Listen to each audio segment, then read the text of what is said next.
Hello, എല്ലാവർക്കും ബയോസിന്റെ HSST zoology ക്ലാസ്സിലേക്ക് വീണ്ടും സ്വാഗതം. കുറച്ച് നാളുകൾക്ക് ശേഷമാണ് ക്ലാസ്സുകൾ അപ്ലോഡ് ചെയ്യുന്നത്. അതിന്റെ റീസൺ ഞാൻ അയച്ചിട്ടുണ്ടായിരുന്നു. ക്ലാസ്സുകൾക്ക് തടസ്സം നേരിട്ടതിൽ ക്ഷമ ചോദിക്കുകയാണ്. വീണ്ടും നിങ്ങളുടെ സപ്പോർട്ട് പ്രതീക്ഷിക്കുകയാണ്. ഇന്നത്തെ ക്ലാസ്സിൽ നമ്മൾ ഡിസ്കസ് ചെയ്യുന്നത് മൊഡ്യൂൾ 1 സിസ്റ്റമാറ്റിക്സിലെ ക്ലാഡിസ്റ്റിക്സ് എന്ന ടോപ്പിക്കാണ്. കഴിഞ്ഞ ക്ലാസ്സിൽ നമ്മൾ numerical taxonomy, cyto taxonomy, chemo taxonomy പോലുള്ള ഭാഗങ്ങൾ ഡിസ്കസ് ചെയ്തിട്ടുണ്ടായിരുന്നു. ഇന്ന് നമ്മൾ പഠിക്കാൻ പോകുന്നത് ക്ലാഡിസ്റ്റിക്സ് ആണ്. പോകാം വീഡിയോയിലേക്ക്. എന്താണ് ക്ലാഡിസ്റ്റിക്സ്? ഒരു ജീവിയുടെ പൂർവികരെയും അതിൽ നിന്നുണ്ടായ വംശ പരമ്പരയും പരിണാമ സ്വഭാവങ്ങളുടെ അടിസ്ഥാനത്തിൽ ചിത്രീകരിക്കുന്ന അല്ലെങ്കിൽ ക്ലാസിഫൈ ചെയ്യുന്ന, വർഗീകരിക്കുന്ന രീതിയാണ് ക്ലാഡിസ്റ്റിക്സ്. ഇതിന്റെ ഫലമായിട്ട് ആ പൂർവികരെയും അതിൽ നിന്നുണ്ടായ വംശ പരമ്പരയും ചിത്രീകരിച്ചുകൊണ്ട് ഒരു ചിത്രം, ഒരു ഗ്രാഫിക് റെപ്രസെന്റേഷൻ ചെയ്യാറുണ്ട്. അതിനെ നമ്മൾ വിളിക്കുന്നത് ക്ലാഡോഗ്രാം എന്നാണ്. ഈ ക്ലാഡിക്സിലെ പ്രധാനമായിട്ടും ചെയ്യുന്ന ലക്ഷ്യം എന്ന് പറയുന്നത് ഒരു പൂർവികനും അതിൽ നിന്നുണ്ടായ വംശ പരമ്പരകളെയും അതിൽ നിന്നുണ്ടായ എല്ലാ വംശ പരമ്പരകളെയും ചിത്രീകരിക്കുക. അതിനെ ക്ലാഡ് എന്നാണ് അറിയപ്പെടുന്നത്. ഇതാണ് ക്ലാഡിക്സിൽ നമുക്ക് പഠിക്കാനുള്ളത്. Cladistics otherwise called as phylogenetic systematic. എന്തായിരിക്കും ഫൈലോജെനറ്റിക് സിസ്റ്റമാറ്റിക് എന്ന് ഉദ്ദേശിക്കുന്നത്? What is phylogeny? Evolutionary affinities of an organism. ഒരു ജീവിയുടെ പരിണാമ സ്വഭാവങ്ങൾ അല്ലെങ്കിൽ പരിണാമ ബന്ധങ്ങളെ കുറിച്ച് പഠിക്കുന്നതിനാണ് നമ്മൾ ഫൈലോജനി എന്ന വാക്കുകൊണ്ട് ഉദ്ദേശിക്കുന്നത്, അല്ലേ? അപ്പൊ ഈ ഫൈലോജനി അടിസ്ഥാനമാക്കി എവല്യൂഷണറി ഹിസ്റ്ററിയും ജീവികൾ എന്നുള്ള ബന്ധത്തിന്റെ അടിസ്ഥാനത്തിൽ പൂർവികരെ ഉൾപ്പെടുത്തിക്കൊണ്ട് ജീവജാലങ്ങളെ ക്ലാസിഫൈ ചെയ്യുന്ന രീതിയാണ് ക്ലാഡിസിസ്. അതുകൊണ്ടാണ് ഇതിനെ ഫൈലോജനറ്റിക് സിസ്റ്റമാറ്റിക്സ് എന്ന പേരിൽ അറിയപ്പെടുന്നത്. That is a method of biological classification that groups organisms based on their evolutionary history and common ancestry. It utilizes derived characteristics to hypothesize evolutionary relationship and construct branching diagrams called cladograms, which illustrate the evolutionary lineage of groups of organisms from a common ancestor. Already ഞാൻ നേരത്തെ പറഞ്ഞു കഴിഞ്ഞു, ജീവികളുടെ പരിണാമ ബന്ധങ്ങളുടെ പൂർവികരുടെ സ്വഭാവത്തിന്റെ അടിസ്ഥാനത്തിൽ ക്ലാസിഫൈ ചെയ്യുന്നതിന് ക്ലാഡിസ്റ്റിക്സ് എന്നും, ഇതിന്റെ ഫലമായിട്ട് ആ ജീവികളുടെ റിലേഷൻഷിപ്പിന്റെ ബേസിൽ നമ്മൾ വരയ്ക്കുന്ന ഒരു ചിത്രം, ഡയഗ്രാമ റെപ്രസെന്റേഷനെ ക്ലാഡോഗ്രാം എന്ന് പറയും. അതിൽ കോമൺ ആൻസസ്റ്ററും അതിൽ നിന്നുണ്ടാവുന്ന വംശ പരമ്പരയുമാണ് ചിത്രീകരിക്കുന്നത്. ഇതിന്റെ പ്രൈമറി ഗോൾ എന്ന് പറയുന്നത് എന്താണ്? ക്രിയേറ്റ് ഗ്രൂപ്പ്സ് അല്ലെങ്കിൽ ക്ലാഡ്സുകൾ അല്ലെങ്കിൽ ഗ്രൂപ്പ്സ് ഉണ്ടാക്കുക എന്നാണ് ഇതിന്റെ പ്രധാന ലക്ഷ്യം, പരമമായ ലക്ഷ്യം എന്ന് പറയുന്നത്. ആ ഗ്രൂപ്പ് അല്ലെങ്കിൽ ക്ലാഡ്സിന്റെ പ്രത്യേകത അതിനകത്ത് ഒരു കോമൺ ആൻസസ്റ്ററും അതിൽ നിന്നുണ്ടായ ഡിസൈൻസ്, അതായത് വംശ പരമ്പരകളും ഉണ്ടായിരിക്കും. Origin of cladistics. Cladistics develop ചെയ്തത് ജർമ്മൻ എന്റമോളജിസ്റ്റ് ആയ വില്ലി ഹെന്നിങ് ആണ്. അതുകൊണ്ട് അദ്ദേഹത്തെ അറിയപ്പെടുന്നത് തന്നെ ഫാദർ ഓഫ് ക്ലാഡിസിക്സ് എന്നാണ് അറിയപ്പെടുന്നത്. ഇതിന്റെ ഈ വാക്കിന്റെ അർത്ഥം, ക്ലാഡോസ് എന്ന വാക്കിന്റെ അർത്ഥം ബ്രാഞ്ച് എന്നാണ്. ശാഖകളായിട്ട് ചിത്രീകരിക്കുക, ജീവികളെ ബ്രാഞ്ചുകളായിട്ട് ചിത്രീകരിക്കുക എന്ന വാക്കിൽ നിന്നാണ് ക്ലാഡിസിക്സ് എന്ന ടേം ഉണ്ടായത്. ഈ ടേം നൽകിയത് ജൂലിയൻ ഹക്സ്ലി എന്ന scientist. Difference between cladistics and phenetics. What is phenetics? Numerical ടാക്സോണമിയുടെ മറ്റൊരു രൂപമാണല്ലോ ഫെനറ്റിക്സ് എന്ന് പറയുന്നത്. അപ്പൊ ഫെനറ്റിക്സിൽ എന്താ ചെയ്യുന്നത്? ജീവജാലങ്ങളെ അതിന്റെ ഡേറ്റ പ്രോസസ്സിലൂടെ ക്യാരക്ടേഴ്സിനെ കോഡുകളായിട്ട് അസൈൻ ചെയ്ത് modern machines, calculative machine, computer സഹായത, അൽഗോരിതം പോലുള്ള ഡേറ്റ പ്രോസസ്സിംഗിലൂടെ ക്ലാസിഫൈ ചെയ്യുന്ന രീതിയാണ് ഫെനറ്റിക്സിലുള്ളത്. അവിടെ ജീവികളുടെ മോർഫോളജിക്കൽ ക്യാരക്ടർ, അവൈലബിൾ ആവുന്ന മോർഫോളജിക്കൽ ക്യാരക്ടേഴ്സിന്റെ ബേസിലാണ് ജീവികളെ വർഗീകരിക്കുന്നത്. അവിടെ എവല്യൂഷണറി ക്യാരക്ടേഴ്സും ആ എവല്യൂഷണറി ഹിസ്റ്ററിയും ഫുള്ളായിട്ട് പരിഗണിക്കണം എന്നില്ല, അല്ലെ? എന്നാൽ ക്ലാഡിക്സിൽ എന്താ ചെയ്യുന്നത്? ഓരോ ജീവിയും ഉൾപ്പെടുന്ന അതിന്റെ പൊതു പൂർവികരെയും അതിൽ നിന്നുണ്ടായ വംശ പരമ്പരകളെ മൊത്തം കൺസിഡർ ചെയ്തിട്ടാണ്, അതായത് എവല്യൂഷണറി ഹിസ്റ്ററി കൺസിഡർ ചെയ്തിട്ടാണ് എന്ത് ചെയ്യുന്നത്? ക്ലാഡിസിസ് നമ്മൾ തയ്യാറാക്കുന്നത്. Cladistics classify organisms based on shared ancestry and evolutionary relationship using shared derived characters such as called as synapomorphies, whereas phenotypes groups of organisms by overall observable similarity, phenotypic similarity, using mathematical algorithms regardless to their evolutionary history. നേരത്തെ പറഞ്ഞതുപോലെ ജീവികളുടെ പരിണാമ ബന്ധവും പൂർവികർ തമ്മിലുള്ള ബന്ധവും ഒരു common ആയിട്ടുള്ള പൂർവികരുടെ അടിസ്ഥാനത്തിലാണ് ക്ലാഡിസ് ചെയ്യുന്നതെങ്കിൽ അൽഗോരിതം പോലുള്ള ഡേറ്റ പ്രോസസ്സിംഗിലൂടെയാണ് ഫെനറ്റിക്സ് ജീവികളെ വർഗീകരിക്കുന്നത്. അത് ഫീനോടൈപ്പിക് ക്യാരക്ടേഴ്സിന്റെ ബേസിലാണ്, അതായത് മോർഫോളജിക്കൽ ക്യാരക്ടേഴ്സിന്റെ ബേസിലാണ് കൂടുതലും ചെയ്യുന്നത്. ന്യൂമറിക്കൽ ടാക്സോണമി ഞാൻ പഠിപ്പിച്ചപ്പോൾ അതിൽ പറയാൻ വിട്ടുപോയ ഒരു പോയിന്റ് ആണ്, അത് ഓർത്തിരിക്കുക, അത് ഇത് കൂടെ ആഡ് ചെയ്തിട്ടുണ്ട്. മൈക്കൽ അഡാൻസൺ ആണ് ഈ ഒരു ന്യൂമറിക്കൽ ടാക്സോണമിക്ക് ഒരുപാട് സംഭാവനകൾ നൽകിയ സയന്റിസ്റ്റ് എന്ന് പറയുന്നത്. അതിനുശേഷം ഇത് കൂടുതലായിട്ട് ഡെവലപ്പ് ചെയ്യുകയും അതിനെ പോപ്പുലർ ആക്കുകയും ചെയ്തത് സ്മീത്ത് ആൻഡ് സോക്കൽ എന്ന രണ്ട് സയന്റിസ്റ്റുകളാണ്. അതുകൂടെ ഒന്ന് നോട്ട് ചെയ്ത് വെച്ചത്. എന്താണ് ക്ലാഡോഗ്രാം? നേരത്തെ പറഞ്ഞു കഴിഞ്ഞു, നമ്മൾ ജീവജാലങ്ങളുടെ ആൻസസ്ട്രിയെയും അതിൽ നിന്നുണ്ടായ ശാഖകൾ, ഡിസൈൻസും അല്ലെങ്കിൽ അതിൽ നിന്നുള്ള വംശപരമ്പര, ലീനേജ്, അതിനെയൊക്കെ നമ്മൾ ഒരു ചിത്രത്തിന്റെ രൂപത്തിൽ ഡയഗ്രാമായിട്ട് റെപ്രസെന്റ് ചെയ്യാറുണ്ട്. ഇതിനെയാണ് ക്ലാഡോഗ്രാം എന്ന് പറയുന്നത്. Cladogram is a branching diagram that visually represents the hypothesized evolutionary relations between organisms, showing how groups diverge from common ancestors. എങ്ങനെയാണ് ഒരു പൂർവികരിൽ നിന്ന്, പൊതുവായ പൂർവികരിൽ നിന്ന് ജീവജാലങ്ങൾ വേർതിരിച്ചല്ലെങ്കിൽ പുതിയ പുതിയ സ്പീഷീസുകൾ ഉണ്ടായത് എന്ന റെപ്രസെന്റ് ചെയ്യുന്ന ചിത്രമാണ് ക്ലാഡോഗ്രാം. ക്ലാഡിസ്റ്റിക്കിൽ വരുന്ന ടേംസ് എന്തൊക്കെയാണെന്ന് നോക്കാം. പ്രധാനപ്പെട്ട ടേമാണ് ക്ലാഡ് എന്ന് പറയുന്നത്. എന്താണ് ക്ലാഡ്? ആദ്യ ചിത്രം നോക്കാം. ആ 4 ചിത്രങ്ങളിലെ ആദ്യത്തെ 2 ചിത്രങ്ങൾ ക്ലാഡിനെ റെപ്രസെന്റ് ചെയ്യുന്നു, മറ്റത് റെപ്രസെന്റ് ചെയ്യുന്നില്ല. എന്താ വ്യത്യാസം? ഒരു പൂർവികരിൽ നിന്നും, ആദ്യത്തെ ചിത്രം നോക്കുക, ഒരു പൂർവികരിൽ നിന്നും ചില സ്വഭാവ വ്യത്യാസങ്ങളുടെ അടിസ്ഥാനത്തിൽ 2 തരം ജീവജാലം ഉണ്ടാകുന്നു. അവയിൽ നിന്നും വീണ്ടും അടുത്ത ജീവജാലങ്ങൾ പുതുതായിട്ട് മ്യൂട്ടേഷനോ അല്ലെങ്കിൽ ഉൽപരിവർത്തനമോ സംഭവിച്ച് പുതിയ ജീവികൾ ഉണ്ടാകുന്നു. ഇങ്ങനെ ഉണ്ടായി വരുന്ന ഒരു പൂർവികരിൽ നിന്നും ഉണ്ടായി വരുന്ന ആ ജീവജാലങ്ങളും അതുമായി ബന്ധപ്പെട്ട പിൻഗാമികളും ചേർത്ത് പറയുന്ന പേരാണ് ക്ലാഡ് കൊണ്ട് ഉദ്ദേശിക്കുന്നത്. ആ ചിത്രം നോക്കുക, 2 ഗ്രൂപ്പുകൾ തമ്മിൽ കണക്ട് ചെയ്ത് കാണിച്ചത്, അതൊന്നും ഒരു ക്ലാഡിൽ ഉൾപ്പെടുത്തുന്നതല്ല. ഇപ്പൊ ഒരു ക്ലാഡ് എന്ന് പറയുന്നത് a monophyletic group consist of a common ancestor and all its descendants. അതായത് ഒരു കോമൺ ആയിട്ടുള്ള പൊതു പൂർവികനും അതിൽ നിന്നുണ്ടായി വരുന്ന വംശ പരമ്പരകളും ഉൾപ്പെടുന്നവരാണ് ഒരു ക്ലാഡ് കൊണ്ട് ഉദ്ദേശിക്കുന്നത്. ക്ലാഡോജെനിസിസ്. ഇങ്ങനെ ക്ലാഡുകളാക്കി മാറുന്ന പ്രോസസ്സിനെയാണ് ക്ലാഡോജെനിസിസ് എന്ന് പറയുന്നത്. Cladogenesis is an evolutionary splitting of parent species into 2 distinct species forming a clade. അതായത് ഒരു പൂർവികരിൽ നിന്നും സ്വഭാവ വ്യത്യാസങ്ങൾ അല്ലെങ്കിൽ സാഹചര്യങ്ങളുടെ അടിസ്ഥാനത്തിൽ പുതിയ 2 ജീവജാലങ്ങൾ ഉണ്ടായി വരികയാണെങ്കിൽ, ഒരു പാരന്റിൽ നിന്നും 2 പുതുതരം ജീവജാലങ്ങൾ ഉണ്ടായി വരികയാണെങ്കിൽ ആ ഒരു ഫോർമേഷനാണ് നമ്മൾ ക്ലാഡോജെനിസിസ് എന്ന് പറയുന്നത്. അനാജെനിസിസ്. Anagenesis is the gradual evolutionary transformation of a single lineage into a new species without any branching. ചില സന്ദർഭങ്ങളിൽ ഒരു ജീവിയിൽ നിന്ന് മറ്റു ഒരുപാട് ഡിഫറൻസ് ഒന്നും ഇല്ലാതെ നേരിട്ട് പുതിയ ജീവജാലം ഉണ്ടാകുന്നു. സാധാരണ ഒരു ജീവിയിൽ നിന്നും 2 തരം ജീവജാലം ഉണ്ടായി വരുമ്പോൾ ഒരു ജീവിയിൽ നിന്നും നേരിട്ട് ഒരു പുതിയ സ്പീഷീസ് പ്രത്യേകതരം ബ്രാഞ്ചിങ് ഇല്ലാതെ നേരിട്ട് ഡയറക്റ്റ് ഉണ്ടാകുന്ന രീതിയാണ് അനാജെനിസിസ് എന്ന് പറയുന്നത്. Parts of cladogram. ഒരു ക്ലാഡോഗ്രാമിന്റെ പാർട്സ് എന്തൊക്കെയാണ്? അതിൽ പ്രധാനപ്പെട്ട പാർട്സുകളാണ് root, nodes, branches and taxa. എന്താണ് റൂട്ട് എന്ന് നോക്കുക?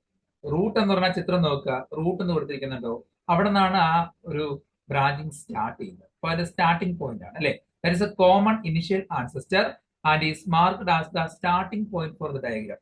എവിടെ നിന്നാണോ ആ വംശ പരമ്പര സ്റ്റാർട്ട് ചെയ്യുന്നത്, ഇപ്പൊ മനുഷ്യനുണ്ടായെങ്കിൽ ഒരു പൊതുവായ പൂർവികരിൽ നിന്നായിരിക്കും ആ ഒരു മനുഷ്യനും മറ്റു ജീവജാലങ്ങളും ഉണ്ടായെന്ന് നമ്മൾ പഠിച്ചിട്ടില്ലേ. അപ്പൊ അങ്ങനെ ആ ഒരു പൊതുവായ പൂർവികന്റെ സ്റ്റാർട്ടിംഗ് പോയിന്റാണ് നമ്മൾ റൂട്ട് കൊണ്ട് ഉദ്ദേശിക്കുന്നത്.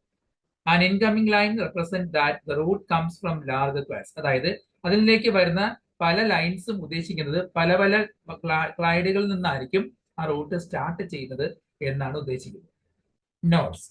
The branching points on cladogram represent the inferred common ancestors from which new lineage diverged. എവിടെ നിന്നാണോ ഒരു പൂർവികന്റെ കോമൺ ആയിട്ടുള്ള പൂർവികർ ഉണ്ടായിരിക്കില്ല, അതിൽ നിന്ന് എവിടെ നിന്നാണോ ലീനിയേജ് വംശപരമ്പര ഉണ്ടാകുന്നത്, ആ ഒരു ബ്രാഞ്ച് അല്ലെങ്കിൽ ആ ഉണ്ടാകുന്ന ആ ഒരു ഡൈവേഴ്സിഫിക്കേഷൻ ഉണ്ടാവുമല്ലോ, ആ ഭാഗത്തിനെയാണ് നമ്മൾ ബ്രാഞ്ച് അല്ലെങ്കിൽ നോഡ് കൊണ്ട് ഉദ്ദേശിക്കുന്നത്. അപ്പൊ നോഡ് എന്ന് പറയുന്ന ചിത്രം നോക്കുക, ഒരു റൂട്ടിൽ നിന്നും 2ആയിട്ട് തിരിഞ്ഞു പോയത് റെഡ് ലൈൻ ഉദ്ദേശിക്കുന്ന ഒരു നോഡാണ്. അവിടെ നിന്നാണ് വീണ്ടും അടുത്ത 2 സ്പീഷീസ് ഉണ്ടാകുന്നത്. അപ്പൊ ആ ഭാഗമാണ് നോഡ് കൊണ്ട് ഉദ്ദേശിക്കുന്നത്. Branches. The lines extending from the nodes represent the evolutionary lineage. അതായത് നോഡുകളിൽ നിന്ന് വീണ്ടും ഉണ്ടാകുന്ന ലൈനുകളെയാണ് നമ്മൾ ബ്രാഞ്ച് കൊണ്ട് ഉദ്ദേശിക്കുന്നത്. ആ നോഡിൽ നിന്നാണ് പുതിയ 2 വംശങ്ങൾ ഉണ്ടാകുന്നത് എങ്കിൽ അതിനെയാണ് നമ്മൾ ബ്രാഞ്ചസ് കൊണ്ട് ഉദ്ദേശിക്കുന്നത്. The organism being studied are at the ends of these branches. നമ്മൾ പഠനത്തിന് വിധേയമാക്കുന്ന പഠിക്കുന്ന പല സ്പീഷീസുകളും ആ ബ്രാഞ്ചിന്റെ അറ്റത്തുള്ളവരായിരിക്കും. ഫോർ എക്സാമ്പിൾ എ, ബി 2 ക്ലൈഡുകളാണ്. എയും ബിയും ആ ക്ലാഡുകളുടെ പൂർവികർ ഒന്നാണ്. അപ്പൊ അത് ഉണ്ടായി വന്ന റൂട്ടും നോഡും നോക്കുക, അതിൽ നിന്ന് നോഡിൽ നിന്നുണ്ടായ ബ്രാഞ്ചുകളാണ് എയും ബി ആയിട്ട് മാറിയിരിക്കുന്നത്. Taxon or outgroup. That is the most distantly related organism in the entire chart. ഈ ചാർട്ടിലെ ബന്ധമില്ലാതെ അകലം പാലിക്കുന്ന മറ്റേതെങ്കിലും ഒരു ഗ്രൂപ്പ് ഓഫ് ഓർഗാനിസം ആയിരിക്കും ടാക്സോൺ കൊണ്ട് ഉദ്ദേശിക്കുന്നത്. This group does not usually form a clade and instead of a point of comparison for the rest of the cladogram. ഇത് ശരിക്കും പറഞ്ഞാൽ ഒരു ക്ലാഡിനെ നിർവചിക്കുന്നില്ല. ഇതിൽ നിന്ന് പ്രത്യേകിച്ച് പുതിയ ക്ലാഡൊന്നും ഉണ്ടാകുന്നില്ല. പക്ഷെ ആ ഗ്രൂപ്പിന്റെ ഒരു പ്രത്യേകത മറ്റ് ഗ്രൂപ്പുമായിട്ട് കമ്പയർ ചെയ്യാനുള്ള ഒരു കമ്പാരിറ്റീവ് സ്റ്റഡിക്ക് വേണ്ടിയിട്ടാണ് നമ്മൾ ആ ടാക്സോണുകളെ ഉൾപ്പെടുത്തുന്നത്. What is monophyletic taxon? ആദ്യത്തെ ചിത്രം നോക്കാം. എ എന്ന പൊതുവായ പൂർവികളിൽ നിന്നും ബിയും പിന്നെ ഐയും ഉണ്ടായി. ഐയിൽ നിന്നും ജെയും കെ എന്ന പുതിയ രണ്ട് വംശങ്ങളുണ്ടായി. ബിയിൽ നിന്നും വീണ്ടും ഡൈവേർസിഫിക്കേഷൻ സംഭവിച്ച് സിയും എഫും ഉണ്ടായി. അതിൽ നിന്നും പുതിയ പുതിയ സ്പീഷീസ് ഉണ്ടായി. അപ്പോൾ ഇവിടെ ഒരു പൊതുവായ സിംഗിൾ ആൻസസ്റ്റർ നിന്നാണ് പല പല ഗ്രൂപ്പ്സ് ഓഫ് ഓർഗാനിസം ഉണ്ടായതെങ്കിൽ അതെല്ലാത്തിനും കൂടെ ചേർത്ത് പറയുന്ന പേരാണ് monophyletic taxon. That is the one that includes a group of organisms descend from a single ancestor. ഇവിടെ ബി എന്ന സിംഗിൾ ആൻസസ്റ്റർ നിന്നാണ് സിയും എഫും ഡിയും ഇയും ജിയും എച്ച് ഒക്കെ ഉണ്ടായതെങ്കിൽ ആ ഒരു ഗ്രൂപ്പിനെയാണ് നമ്മൾ മോണോഫൈലറ്റിക് ടാക്സോൺ കൊണ്ട് ഉദ്ദേശിക്കുന്നത്. Includes the most recent common ancestor of a group of organism and all of its descendants such as a groups are sometimes called as holophyletic. അങ്ങനെ ഒരു സിംഗിൾ ഗ്രൂപ്പ് ആൻസസ്റ്ററിൽ നിന്നുണ്ടാവുന്ന സിംഗിൾ ഗ്രൂപ്പിനെ ഹോളോഫൈലറ്റിക് ഗ്രൂപ്പ് എന്നും അറിയപ്പെടാറ്. Polyphyletic taxon. ആ ചിത്രം നോക്കാം. ഇപ്പൊ C എന്ന ആൻസസ്റ്ററിൽ നിന്നും ഡിയും ഇയും ഉണ്ടായി. എഫിൽ നിന്നും ജിയും എച്ചും ഉണ്ടായി. എന്നാൽ ഇയും ജിയും ഒരേ പൂർവികരിൽ നിന്നാണ് ഉണ്ടായിരിക്കുന്നത്? അല്ല, രണ്ട് ജീവികളിൽ നിന്നാണ് ഉണ്ടായത് അല്ലെ. അങ്ങനെ ബന്ധമില്ലാത്ത രണ്ട് ജീവികൾ അവ ചേരുമ്പോഴാണ് പോളിഫൈലറ്റിക് ടാക്സോൺ ആകുന്നത്. That is composed of unrelated organisms descend from more than one ancestor. ഒന്നിൽ കൂടുതൽ പൂർവികരിൽ നിന്നുണ്ടാവുന്ന ബന്ധമില്ലാത്ത ജീവജാലങ്ങളെ ചേർത്ത് പറയുന്ന പേരാണ് പോളിഫൈലറ്റിക് ടാക്സോൺ എന്ന് പറയുന്നത്. Paraphyletic taxon.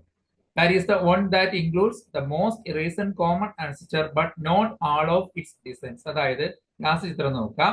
ആ ചിത്രം നോക്കുക. എയിൽ നിന്നും ഐ ഉണ്ടായി, ഐയിൽ നിന്നും ജെയും കെ ഉണ്ടായി അല്ലെ. അപ്പൊ ഇവിടെ ഒരുപാട് ജീവജാലങ്ങളൊന്നും വംശപരമ്പരയായിട്ട് പറയാനില്ല.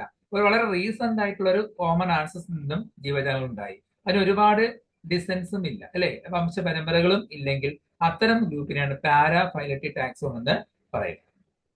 What is plesiomorphy? എന്താണ് പ്ലീസോമോർഫി ഉദ്ദേശിക്കുന്നത്? അതായത് ആൻസെസ്ട്രൽ ക്യാരക്ടേഴ്സ് യുണീക്ക് ആയിട്ട് പല ജീവികളും കാണപ്പെടുന്നുണ്ട്. പക്ഷെ അവർ ഡിസ്റ്റന്റ് ആയിട്ടുള്ള ആൻസെസ്റ്റേഴ്സ് ആയിരിക്കും, പൊതുവായിട്ടുള്ള പൂർവികരായിരിക്കില്ല. കുറെ ജീവികൾ എടുക്കുമ്പോൾ പൊതുവായിട്ട് അവർക്കെല്ലാം യുണീക്ക് ആയിട്ടുള്ള ചില ഫീച്ചേഴ്സ് കാണും. എന്നാൽ അവരുടെ പൂർവികരെല്ലാം സെയിമും അല്ല. അങ്ങനത്തെ ഒരു വംശപരമ്പരയാണ് നമ്മൾ പ്ലീസോമോർഫി കൊണ്ട് ഉദ്ദേശിക്കുന്നത്. അതിന് എക്സാമ്പിൾ നമുക്ക് ബാക്ക് ബോൺ ഇൻ വെർട്ടിബ്രേറ്റ്സ് നോക്കാം. നമ്മുടെ എല്ലാം വെർട്ടിബ്രേറ്റ്സ്, നട്ടിലുള്ള ജീവജാലങ്ങൾക്ക് എല്ലാവർക്കും കോമൺ ആയിട്ടുള്ള പ്രത്യേകതയാണ് വെർട്ടിബ്രൽ കോളം പ്രസന്റ് ആയി. ഇത് ഇവരുടെ എല്ലാം പൂർവികർ സെയിം ആണോ? ഇപ്പൊ വെർട്ടിബ്രൽ കോളം ഉള്ളത് മനുഷ്യനുണ്ട്, റെപ്റ്റൈൽസിനുണ്ട്, ഫിഷസിനുണ്ട്, അതുപോലെ ബേഡ്സിനുണ്ട്. ഇവരുടെ എല്ലാം പൂർവികർ സെയിം ആണോ? അല്ല. പക്ഷെ ഇവരിൽ കോമൺ ആയിട്ട് കാണുന്ന ഒരു യുണീക് ഫീച്ചറാണ് വെർട്ടിബ്രൽ കോളത്തിന്റെ പ്രസൻസ് അല്ലെ. അതുപോലെ ഹെയർ ഇൻ മാമൽസ്, ഒരുപാട് മാമൽ എടുത്ത് എല്ലാവർക്കും ഹെയർ ഉണ്ട്. ഈ ഹെയർ ഉള്ള മാമൽസ് എല്ലാം ആ ഒരു പ്രത്യേകത കോമൺ ഫീച്ചറാണ്, പക്ഷെ അവരുടെ പൂർവികർ സെയിം അല്ല. അതുപോലെ തന്നെ പല ക്ലൈഡ് എടുക്കുകയാണെങ്കിലും പല ക്യാരക്ടേഴ്സ് സെയിം ആയിരിക്കും, പക്ഷെ പൂർവികർ സെയിം അല്ല. ഇത്തരം ഒരു ഗ്രൂപ്പിനെ വിളിക്കുന്ന പേരാണ് പ്ലീസോമോർഫി കൊണ്ട് വെച്ചിരിക്കുന്നത്. അപ്പോമോർഫി. Apomorphism is a derived specialized evolution trait that is unique to a particular species. ഒരു പ്രത്യേകതര സ്പീഷീസിൽ മാത്രം കാണപ്പെടുന്ന ഡിറൈവ്ഡ് ട്രൈറ്റ്സ് ആയിരിക്കും. പുതുതായിട്ട് ഉണ്ടായി വന്ന ഡിറൈവ്ഡ് ട്രൈറ്റ് ആയിരിക്കും. അത് ആ ഗ്രൂപ്പിന് മാത്രമേ കാണത്തുള്ളൂ. For evolutionary lineage distinguish it from its ancestor.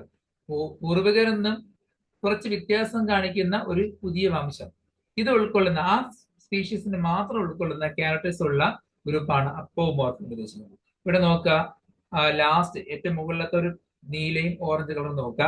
രണ്ടും രണ്ട് സ്പീഷീസ് ആണ്. രണ്ടുപേർക്കും യുണീക്ക് ആയിട്ടുള്ള ചില ഫീച്ചേഴ്സ് ഉണ്ട് അല്ലെ. അതാണ് അപ്പോമോർഫി ഉദ്ദേശിക്കുന്നത്. അതിന് എക്സാമ്പിൾ നമുക്ക് ഫെതേഴ്സ് ഇൻ ബേഡ്സ്. അതായത് ബേഡ്സിൽ കാണപ്പെടുന്ന ഫെതറുകൾ അത് ആ ഗ്രൂപ്പിന്റെ മാത്രം പ്രത്യേകതയാണ്. ഹെയർ ഇൻ മാമൽസ്, ഈ മാമൽസിന്റെ മാത്രം പ്രത്യേകതയാണ്. അല്ലെങ്കിൽ ആബ്സെൻസ് ലെഗ്സ് ഇൻ സ്നേക്ക്, പാമ്പുകൾക്ക് കാലില്ലാത്തത്, അത് അതിന്റെ മാത്രം പ്രത്യേകതയാണ്. ഇപ്പൊ ഇങ്ങനെയുള്ള പ്രത്യേക ക്യാരക്ടേഴ്സ്, ഒരു ഗ്രൂപ്പിന് മാത്രമുള്ള ക്യാരക്ടേഴ്സ് വരുന്ന വംശപരമ്പരകളെയാണ് അപ്പോമോർഫി കൊണ്ട് ഉദ്ദേശിക്കുന്നത്. Next one symplesiomorphy. അതായത് ഒരു ഷെയ്ഡ് ക്യാരക്ടേഴ്സ് ആയിരിക്കും. കുറെ ജീവികൾക്ക് പൊതുവായിട്ടുള്ള ക്യാരക്ടേഴ്സ് ഉണ്ടായിരിക്കും. പക്ഷെ ഈ ക്യാരക്ടേഴ്സ് എല്ലാം ഇൻഹെറിറ്റ് ചെയ്ത് വന്നത് ഒരു ഡിസ്റ്റന്റ് ആയിട്ടുള്ള, ബന്ധമില്ലാത്ത, വളരെ അകലമുള്ള അല്ലെങ്കിൽ പൊതുവായിട്ടല്ലാത്ത ഒരു ആൻസസ്റ്റർ നിന്നായിരിക്കും ഉണ്ടായിട്ടുള്ളത്. അത് കോമൺ ആൻസിസ്റ്റർ കാണുന്നില്ല. പല പല ജീവജാലങ്ങളിൽ നിന്നായിരിക്കും ഈ കോമൺ ആയിട്ടുള്ള ക്യാരക്ടേഴ്സ് ഉണ്ടായി വന്നത്. That is the shared ancestral character inherited from a distant ancestor, not from the last common ancestor of a specific group. അതായത് ആ ഗ്രൂപ്പിന്റെ ലാസ്റ്റ് ഉണ്ടായ ആൻസസ് എന്നല്ലാതെ പല പല ഡിസ്റ്റന്റ് ആയിട്ടുള്ള ആൻസസ് എന്നായിരിക്കും ഈ ക്യാരക്ടർ ഷെയർ ചെയ്ത് വന്നിരിക്കുന്നത്. അതാണ് സിംപ്ലേസോമോർഫി കൊണ്ട് ഉദ്ദേശിക്കുന്നത്. Example, forelimbs in mammals and reptile. മാമൽസിനും റെപ്റ്റൈൽസിനൊക്കെ 4 limbs ഉണ്ട്.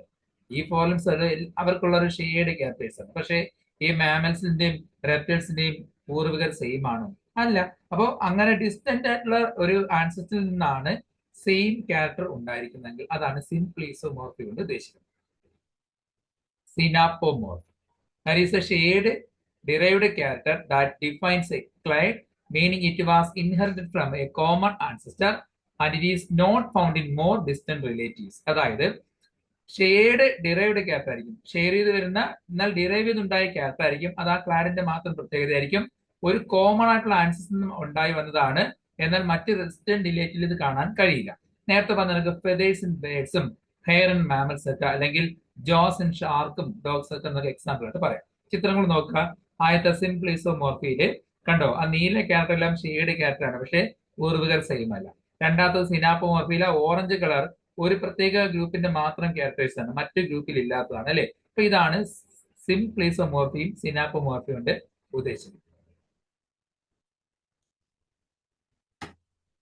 ഹോമലോഗി, നമ്മൾ +2 വരെയുള്ള പഠിച്ചിട്ടുള്ള കേസാണ് ഹോമലോഗിയും അനലോഗി അല്ലെ.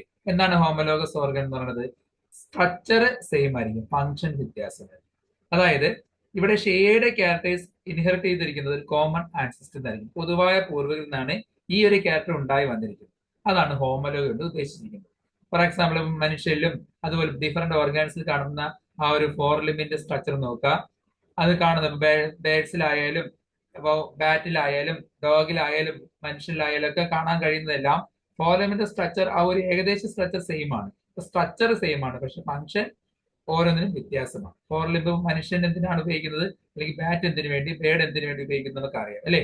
അപ്പൊ അങ്ങനെയുള്ള ഷെയ്ഡ് ക്യാരക്ടറൈസിക്കും അതെല്ലാം ഉണ്ടായത് ഒരു കോമൺ ആൻസിസ്റ്റർ ആണെങ്കിൽ അതാണ് ഹോമലോഗി എന്ന് ഉദ്ദേശിക്കുന്നത്. അപ്പൊ എന്താണ് ഹോമോപ്ലാസി? ഏകദേശം പറഞ്ഞ അനലോഗസ് ഓർഗൻ പോലെയാണ്. അതായത് shared characteristic trait evolve independently in different group and it is due to the common ancestry which can be misleading when classifying organism. ഇവിടെ ഈ ഒരു പ്രത്യേകത പറയുന്നത്, ഇവിടെ ഒരു ഷെയ്ഡ് ക്യാരക്ടേഴ്സ് ഉണ്ട്, അത് കോമൺ ആയിട്ട് ഉണ്ടായത് ഇൻഡിപെൻഡന്റ് ആയിട്ട്. അതായത് ഫംഗ്ഷൻ എല്ലാവർക്കും സെയിം ആയിട്ട് വരുന്ന ചില ക്യാരക്ടർ, എന്നാൽ അതിന്റെ സ്ട്രക്ചറിൽ വ്യത്യാസം ഉണ്ടായിരിക്കും. ഫംഗ്ഷൻ സെയിം ആയിരിക്കും. അതായത് ഇൻഡിപെൻഡന്റ് ആയിട്ട് ഉണ്ടായ ഒരു ക്യാരക്ടർ ആയിരിക്കും അതിന്റെ, എന്നാൽ ആ ക്യാരക്ടർ സെയിം ആയിട്ട് വരികയും ചെയ്യും. അതാണ് ഹോമോപ്ലാസി ഉദ്ദേശിക്കുന്നത്. നേരത്തെ പറഞ്ഞ കണക്കുള്ള ചിത്രം നോക്കിയാൽ മതി. അവിടെ ചില ക്യാരക്ടേഴ്സ് ഉണ്ടാവുന്നുണ്ട്. അപ്പം കോമൺ ആയിട്ടുള്ള ഒരു ആൻസസ് അല്ലാതെ ചില ഷെയ്ഡ് ക്യാരക്ടേഴ്സ് ഉണ്ടായി വരുന്നുണ്ട്. അതിന് ഇൻഡിപെൻഡന്റ് ആയിട്ട് ഉണ്ടായി വരുന്നതാണ്. അതിന് എക്സാമ്പിൾ ആയിട്ട് പറയുന്നത് the wings of birds insect. ബാറ്റിന്റെയും ബേഡ്സിന്റെയും ഇൻസെക്ടിന്റെ വിങ്സ് എല്ലാം പറക്കാൻ വേണ്ടിയാണ് ഉപയോഗിക്കുന്നത്, പക്ഷെ അതിന്റെ സ്ട്രക്ചർ സെയിം ആണ്. പക്ഷെ ഇത് ഇൻഡിപെൻഡന്റ് അവർക്കുണ്ടായ ഒരു ഫീച്ചറാണ്.